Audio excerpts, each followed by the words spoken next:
नमस्कार सभी को, आप सभी लोगों का फिर से स्वागत है और एक नए वीडियो में।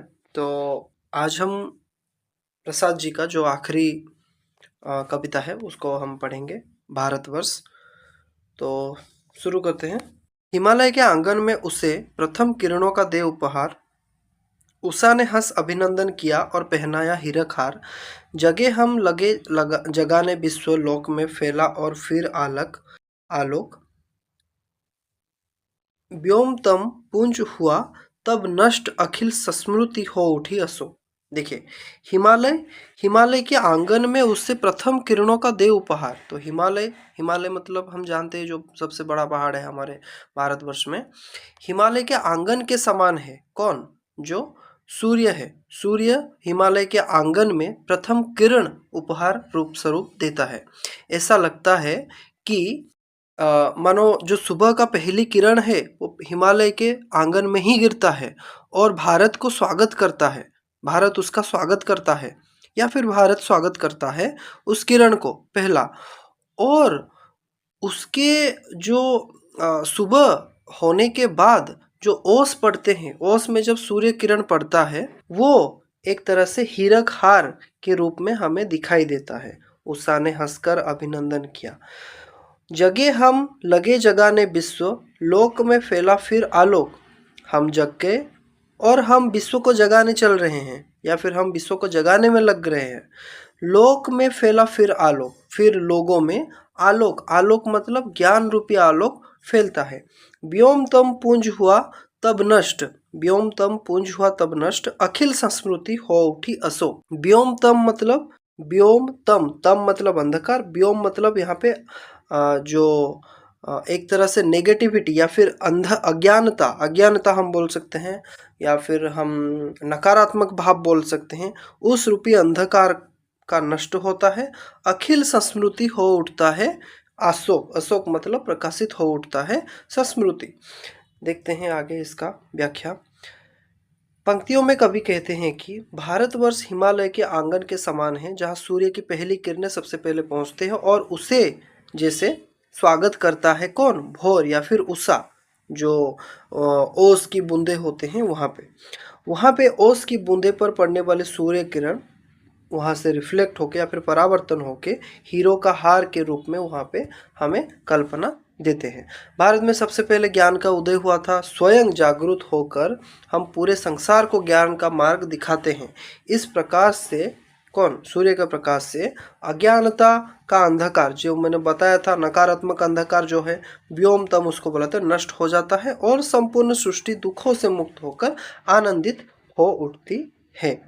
बिमल वाणी ने बीणा ली, कमल कोमल कर में सप्रीत, सप्त स्वर सप्त सिंधु में उठे छिड़ा तब मधुर साम संगीत। बचाकर बीज रूप से सृष्टि, नाव पर झोल प्रलय का शीत, अरुण केतन लेकर निज हाथ, वरुण पथ पर हम बढ़े अभीत। देखते हैं यहाँ पे, देखिए बिमल वाणी ने बीणा ली, बिमल वाणी ने बीणा ली। सरस्वती माता अपने कर में, कौन से कर में? कोमल पद्म फूल के रूपी या फिर कमल पंख रूपी जो कोमल कर में बीणा लेके संगीत वादन करती है। इसके बाद जो सप्त स्वर सप्त सिंधु में उठे, जब वो वादन करती है, संगीत वादन करती है या फिर बोलती है या फिर बजाती है, तब क्या होता है? सप्त स्वर सप्त सिंधु। सप्त स्वर क्या है? सप्त स्वर मतलब सात नदी या फिर सप्त सिंधु, सप्त स्वर सप्त सिंधु। सप्त सिंधु सात नदी या फिर सात समुद्र भी आप बोल सकते हैं। सातों समुद्र या फिर सातों नदी में सप्त स्वर, सातों स्वरों का आवाहन होता है।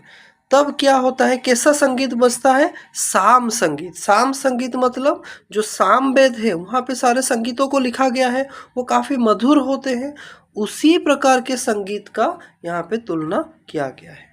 आगे देखते हैं। बचाकर बीज रूप से सृष्टि, नाव पर झोल प्रलय का शीत। जब प्रलय आता है तब क्या होता है? हमने सृष्टि का अस्तित्व जो होता है, हम जो सृष्टि का अस्तित्व है वो क्या होते हैं? हम बीज रूप से उसको मतलब सुरक्षित रख के नाव पर, कौन से नाव पर? हमारे जो आशा के नाव पर उस प्रलय का हम सामना करते हैं।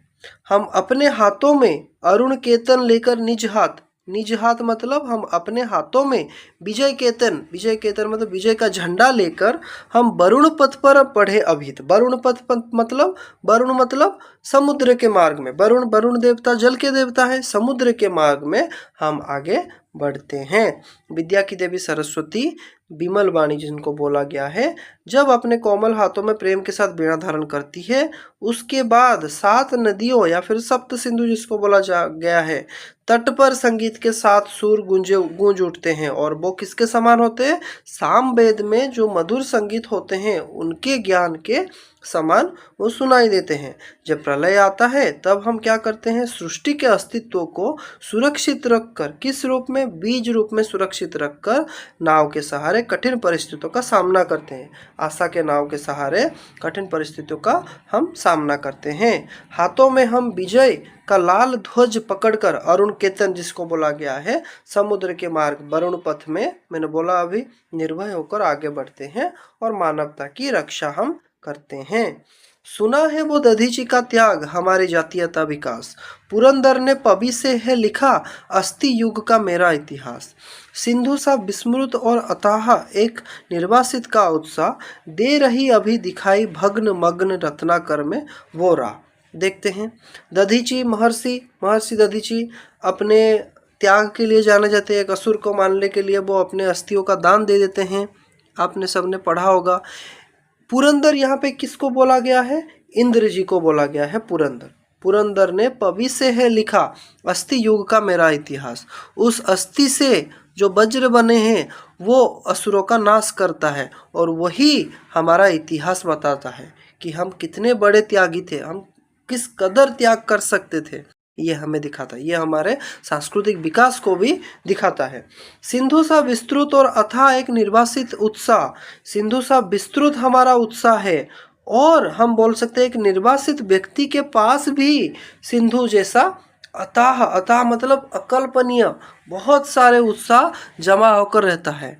दे रही अभी दिखाई भग्न मग्न रत्नाकर में बोरा, वो राह में चलकर जो गए हुए थे वो भले ही भग्न हो, लेकिन रत्नाकर मतलब समुद्र के तल में अभी भी मग्न हमें वो राह, वो पथ, वो उदाहरण हमें अभी भी दिखाई दे रही है। समझ में आ गया सभी को?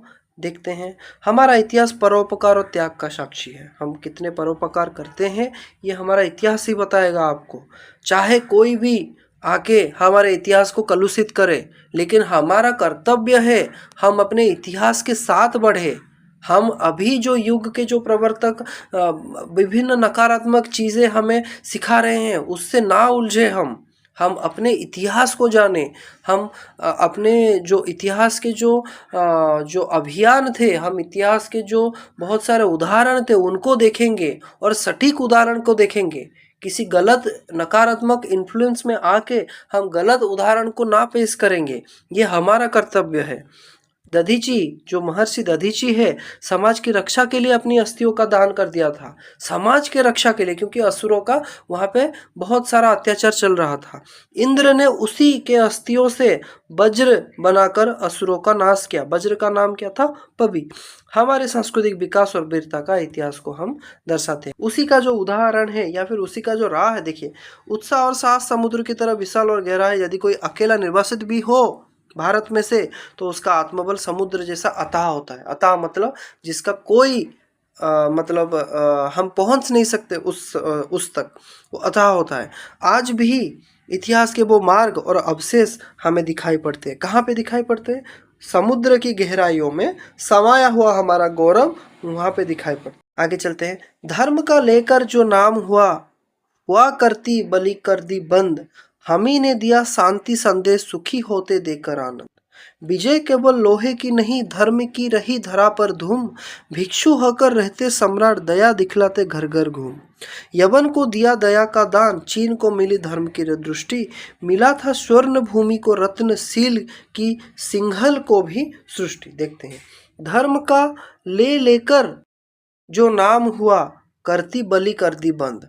बलि के जो बलि होता था वहाँ पे पहले जो जानवरों की बलि दिया होता था धर्म के नाम पर, उसको हमने बंद किया। हम ही ने दिया शांति संदेश सुखी होते देकर आनंद। आनंद और शांति का संदेश हम ही नहीं दिया हुआ है। विजय केवल लोहे की नहीं, धर्म की रही धरा पर धूम। सिर्फ ऐसा नहीं कि सिर्फ हम शस्त्र अस्त्र से ही विजय पा रहे थे, हमने धर्म को आगे रखकर भी विजय पाया हुआ है। कितना उदाहरण है, सम्राट अशोक है, बुद्ध है, गौतम बुद्ध है, और भी बहुत सारे जो धर्म के रक्षा के लिए धर्म पर ही विश्वास कर कर उन्होंने सारा कुछ इतिहास हमारा बदला है। भिक्षु होकर रहते थे सम्राट, दया दिखलाते घर घर घूम। यहाँ पे सम्राट अशोक के बारे में बताया गया है, दया दिखलाते घर घर घूम।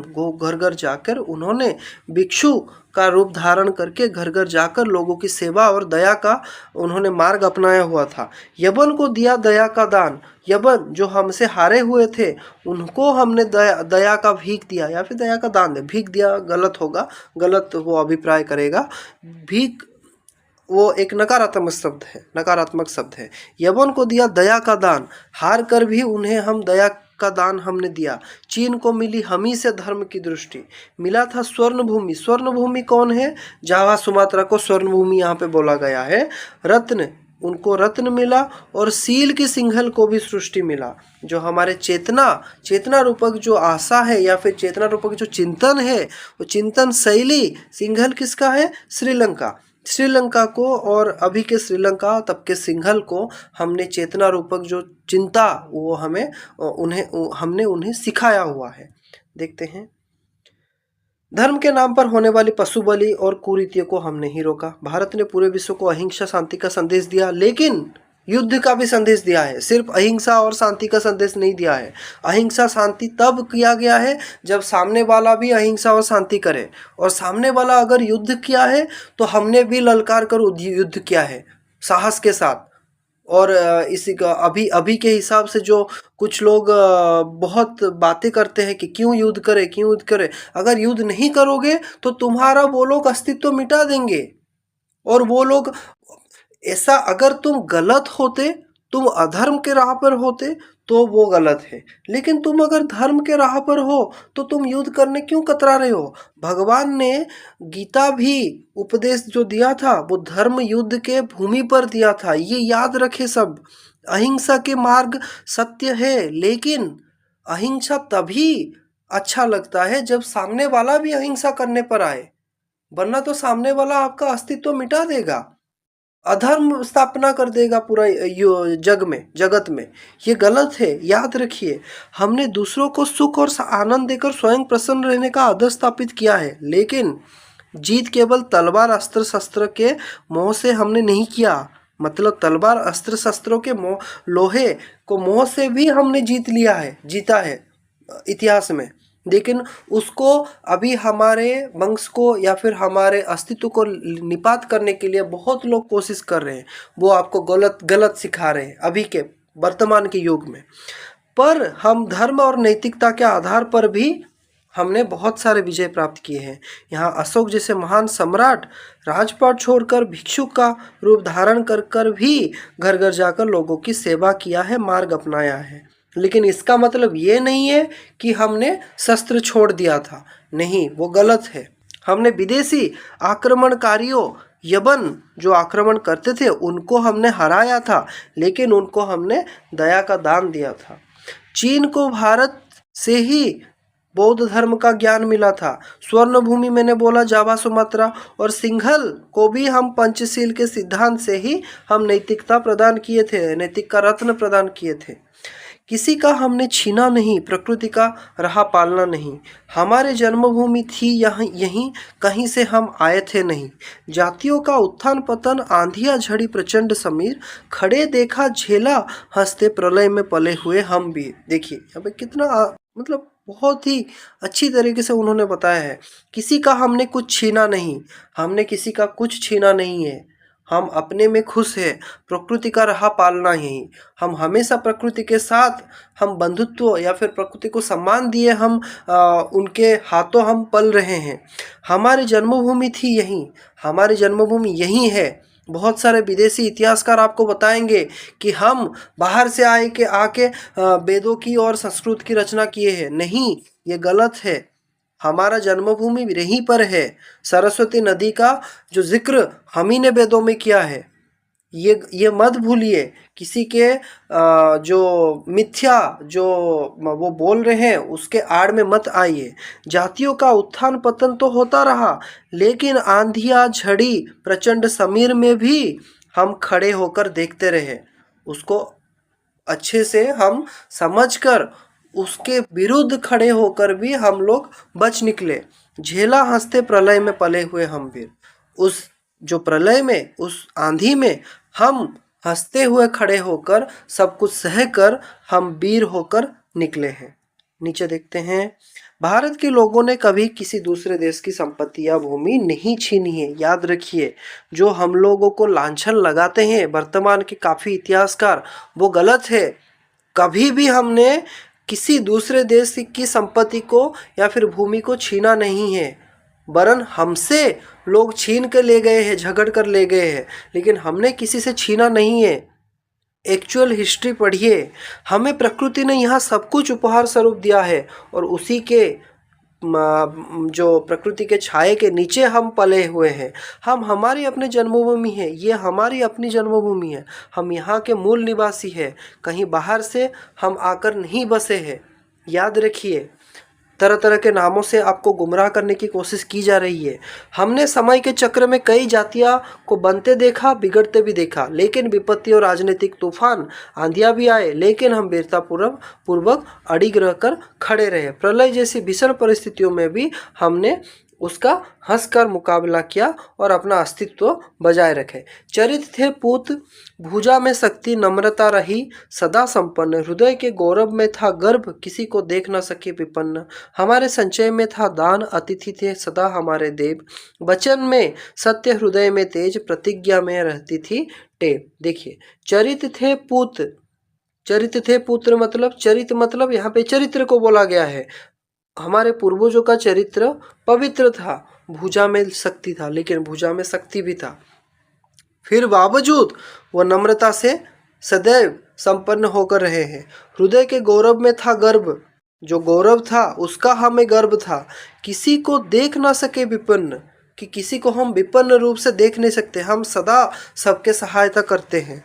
हमारे संचय में था दान, अतिथि थे सदा हमारे देव। अतिथि देवो भव, सदा हमारे अतिथि देव बनकर ही रहते हैं। हमारे पुराणों में, वेदों में और महाग्रंथों में सदैव अतिथि को देव रूप में स्वीकार किया गया है। हमारे संचय में था दान, सदा हमारे संचय में दान ही रहता है। दान रूपी पुण्य हमें सर्वदा मिलता है। वचन में सत्य, हृदय में तेज, प्रतिज्ञा में रहती थी टेव। वचन में सत्य, सत्य से वचन हम हमेशा बोलते थे और हृदय में हमेशा हमारे तेज और प्रतिज्ञा रहती थी। देखते हैं, हमारे पूर्वजों का चरित्र पवित्र था, उनकी भुजाओं में शक्ति था, लेकिन फिर भी विनम्र और शालीन हम रहते थे। संस्कृति पर गर्व था, लेकिन हम कभी अहंकारी नहीं हुए। हम किसी को भी दुखी या विपन्न नहीं देख सकते, सबकी हमने मदद की है। यदि हम धन संचय करते तो केवल दान देने के लिए होता, लेकिन अतिथि को देवता माना जाता था और पूर्वज अपनी बातों को पक्के थे। उनकी वाणी में सत्य, हृदय तेज में अपनी प्रतिज्ञा को निभाने की दृढ़ आदत या फिर टेव था। याद रखिए, ये टेव वाला जो शब्द है काफ़ी आता है क्वेश्चन में। वही है रक्त, वही है देश, वही साहस बेसा ज्ञान, वही है शांति, वही है शक्ति, वही हम दिव्य आर्य संतान। जिए तो सदा इसी के लिए, यही अभिमान रहे हर हर्ष, यह हर्ष निछावर कर दे हम सर्वस्व हमारा प्यारा भारतवर्ष। वही है रक्त, वही है देश, हमारा रक्त वही है, उन्हीं के संतान हैं हम। वही देश है, हमारा देश भी वही है। वही साहस है, हमारा साहस भी वही है। ज्ञान भी हमारा वही है, उसी प्रकार कहा है। वही है शांति, वही है शक्ति, शांति का प्रयास भी वही है, शक्ति प्रदर्शन भी वही है। वही हम दिव्य आर्य संतान, क्योंकि हम वही आर्य के संतान हैं।